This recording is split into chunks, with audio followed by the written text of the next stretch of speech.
রাজ্য মহিলা তৃণমূল কংগ্রেসের নির্দেশে এবং পুরাতন মালদা শহর মহিলা তৃণমূল কংগ্রেসের ডাকে আঁচল কর্মসূচি রূপায়িত হলো শনিবার। পুরাতন মালদা পৌরসভার 7 এবং 8 নম্বর ওয়ার্ডের মহিলা তৃণমূল কংগ্রেস কর্মীদের নিয়ে এদিন কর্মসূচি অনুষ্ঠিত হয়। উপস্থিত ছিলেন জেলা মহিলা তৃণমূল কংগ্রেসের সভানেত্রী সাগরিকা সরকার, পুরাতন মালদা শহর মহিলা তৃণমূল কংগ্রেসের সভানেত্রী অনুসুয়া মণ্ডল সহ অন্যান্যরা। তারা সকলে মিলে দলের আঁচল কর্মসূচির উদ্দেশ্য নিয়ে আলোচনা করেন।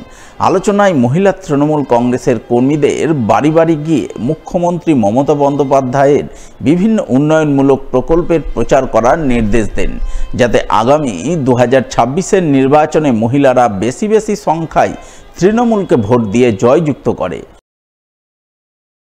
দেখুন, আমাদের রাজ্য সভানেত্রী মাননীয় চন্দ্রিমা ভট্টাচার্য মহাশয়া আমাদের দিদি আমাদের 3 মাসের কর্মসূচি বেঁধে দিয়েছে। তার প্রথম কর্মসূচি হচ্ছে অঞ্চলে আঁচল। আমাদের 2026 আমাদের যে বিধানসভা নির্বাচন আসছে, সেই বিধানসভা নির্বাচনকে পাখির চোখ করে আমরা যাতে দিদির উন্নয়নকে মানুষের কাছে পৌঁছে দিতে পারি, মানুষের ঘরে ঘরে যাতে আমরা দিদির উন্নয়নকে প্রচারে আমরা আনতে পারি, তার জন্যই আমাদের এই কর্মসূচি। প্রাক্তন সৈনিকদের নিয়ে 2010 সালে মালদায় পথ চলা শুরু করেছিল Malda district ex serviceman primary teachers welfare association.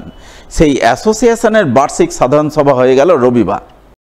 এদিন মালদা শহরের অতুল মার্কেট এলাকায় এই সভা অনুষ্ঠিত হয়। সভায় হাজির ছিলেন সংগঠনের রাজ্য পর্যবেক্ষক রাজনারায়ণ গোস্বামী, মালদা জেলা কমিটির সদস্য শ্রীমন্ত মিত্র সহ অন্যান্যরা।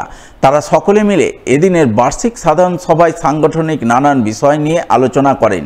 সেই সঙ্গে সংগঠনের নতুন কমিটি গঠন করা হয়, যে কমিটি আগামী 1 বছর Malda district ex serviceman primary teachers welfare অ্যাসোসিয়েশনের কার্যাবলী পরিচালনা করবে বলে জানা যায়।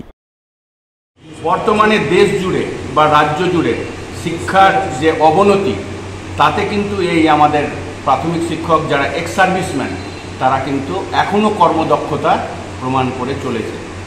তাদের মালদা জেলার আজকে প্রাথমিক শিক্ষক সংঘের আগামী 1 বছরের জন্য যে নতুন কমিটি গঠন করা হয় তা